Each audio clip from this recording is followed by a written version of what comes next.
We're very happy to have Mike Riddello here for you, and we're going to do a little interview about exercising and using an insulin pump, which happens to be the topic of a new book that he wrote. To begin with, what do you know about type 1 diabetes and exercise anyway? Well, I've been living with type 1 since the age of 14 and struggling with exercise right through my schooling. Getting diabetes actually increased my drive for research and for schooling. So I went to university and I became a professor. And I do research now on the effects of exercise on type 1 and type 2 diabetes. Something about a sports camp that you've been running, I believe? Yeah, so one of the things I founded a few years ago was a sports camp for kids with type 1 diabetes who are physically active and trying to learn a bit more about their exercise management. And actually, because of those kids that I met, I switched to an insulin pump myself. And we also have a hockey camp now called D-Skate, which focuses on both parent education and kids education around exercise management for type 1. Great. So my understanding of what's going to happen today is you're going to give us a few of the key insights from the book, and then if people want more, they can get the book and maybe get involved in some of your programs as well. Great. Do you want to walk us through what's the first thing that you think is important for people to know on this topic? Well, we start off in the book talking about what I call the physiological replacement of insulin for exercise and sport. When we exercise and we do different types of sports, the insulin changes are quite rapid. Sometimes they go up and sometimes they actually go down. So in the book I talk about different forms of exercise that people like to do and how to replace their insulin more physiologic compared to just taking one needle a day or not changing their pump settings. You mentioned that some exercise might make blood sugar go up and some might make it go down. Yeah. Can you unpack that a little for us? Sure. So what we've learned is that different types of stress hormones are activated during some types of exercise that are really intense. So competition stress, maybe diving, maybe a hockey game where you've got short shifts but really intense effort. And those hormones, adrenaline and cortisol, they go up. And they actually can cause blood sugar to go up a couple of millimoles or a few milligrams per deciliter.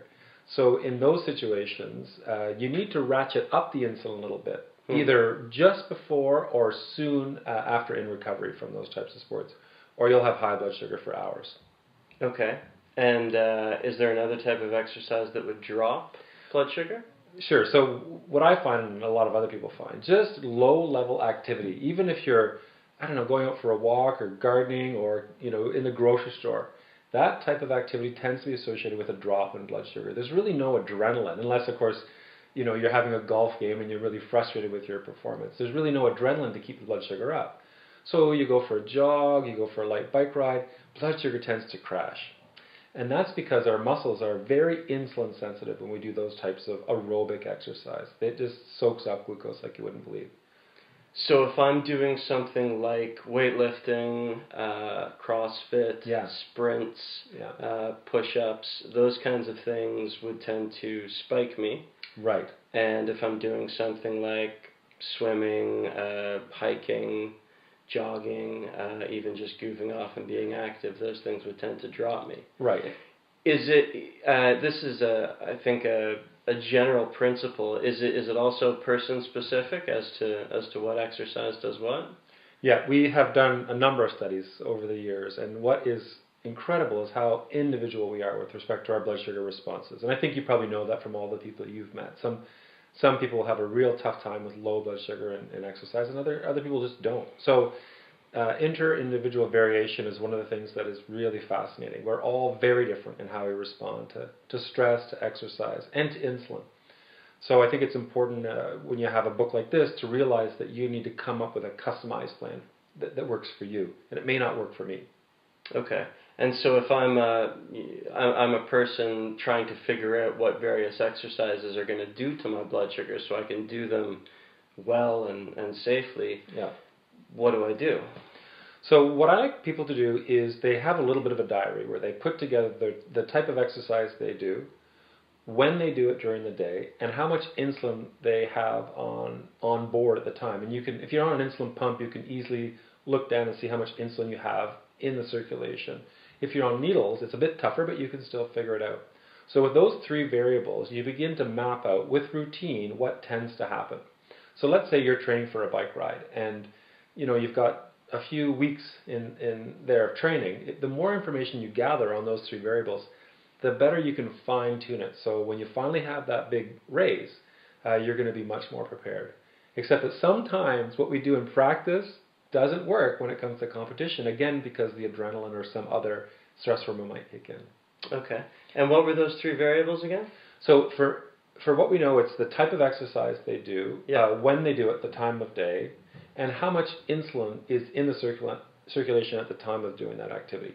And so if you take an injection of insulin or an infusion of insulin, it peaks in about an hour, and it lasts up to 4 hours, maybe even 5 hours.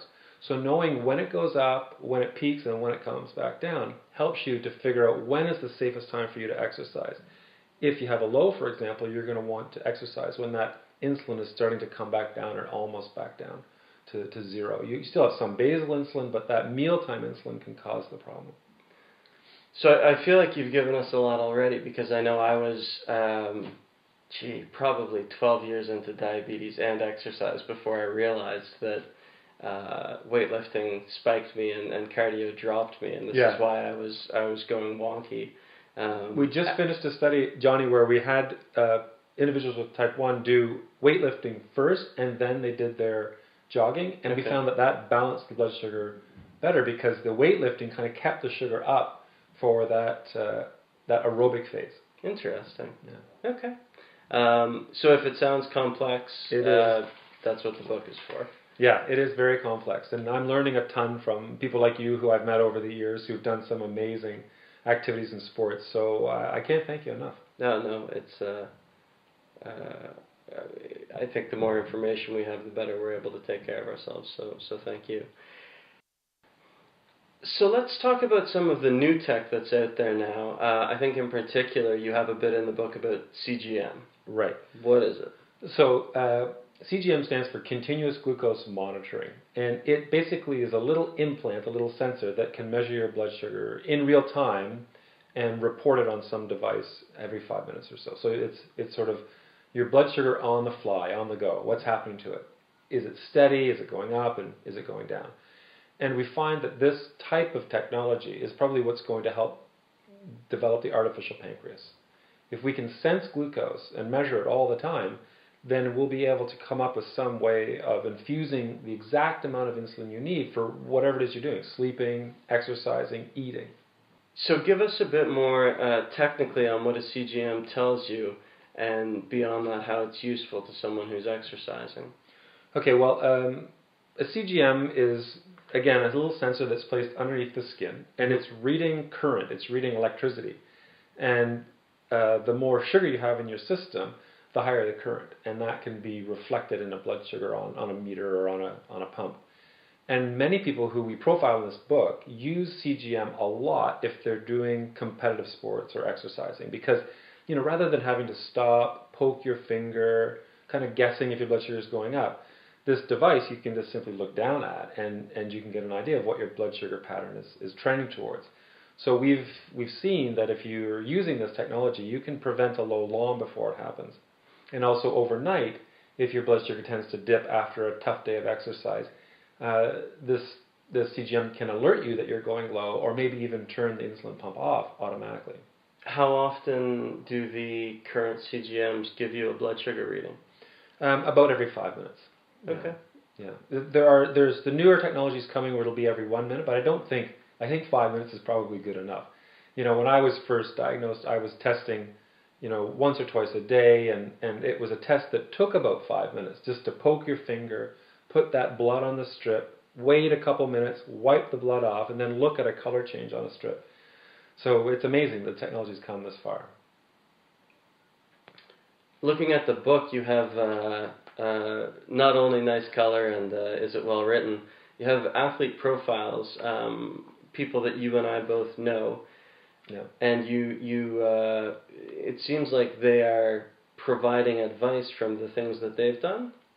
Yeah, that's what's I think so neat about this book. Having met so many people who've done amazing things, people like Chloe, that they've founded organizations, they've led huge sled dogging events, or whether you're a cyclist or whoever, you can learn so much from these people. Some of the things that they've figured out about their own diabetes, we can test in the lab, and then maybe it's translatable to other people with diabetes. And that's sort of one of the inspirations for the book, is all the people I've met.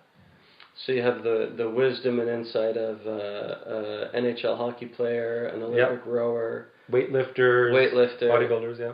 And then it's run through the filter of a medical professional, so that we know if it's good advice, I suppose. Well, you get lots of advice when you have diabetes, and some of it's great and some of it's not so good. And often when physicians have a patient who has type 1 diabetes, they'll refer them to another patient who they think is similar in their sport mindedness or their background. But I think this is a better approach, because you basically have a bunch of different athletes and then some research behind what they do to make sure that it has some practicality. Because the best advice you get is really one that comes from someone who's got a little bit of education but also some experience with this complex disease. Sure. And that said, you've had it since you were 14. Yeah. You look like you're doing all right. Yeah. How do you keep happy, keep fit? Well, I love to bike to work. Driving in Toronto is a disaster. So I get 30 minutes of biking to my work and 30 minutes biking home. Okay. I also love running in the ravine system in Toronto. I love to play squash. We play tennis sometimes.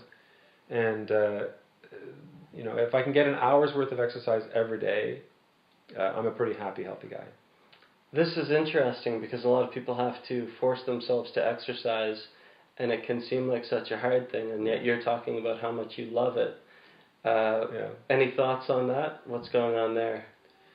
Yeah, I do feel sorry for people who hate to exercise, because it can be painful and frustrating and time consuming. But for me, it's just part of my mental health, my physical health, my whole well-being. If I don't do it, if I'm stuck in an airplane, let's say for 12 hours flying overseas, I feel awful, and I just can't wait to land, put on some running shoes, and go for a walk or for a jog just to explore. It's part of my routine. If you get out of your routine, or if you have to start something new, how long does it generally take before you love it? That's a good question. I think it's important to try new things all the time. Like I took up squash some years ago, and I hated it at first because I couldn't really keep the ball in play. Right. But after a couple of months, the better you get at something, and the more you like to do it. At least I hope, anyway. Okay, so give it a couple months. But I don't take myself too seriously on any one thing, because that can also be frustrating. Like if you want to be the best golfer in the world, but you're not playing great, it can be very frustrating. Sure. I just do it because I enjoy it. Okay. I think that anyone looking to get into exercise, with or without type 1, would do well to follow your lead and have fun with it and be educated and understand it. Thank you so much. Thanks, Johnny. Nice. Cool. I think that works well. Yeah, it felt good. Yeah.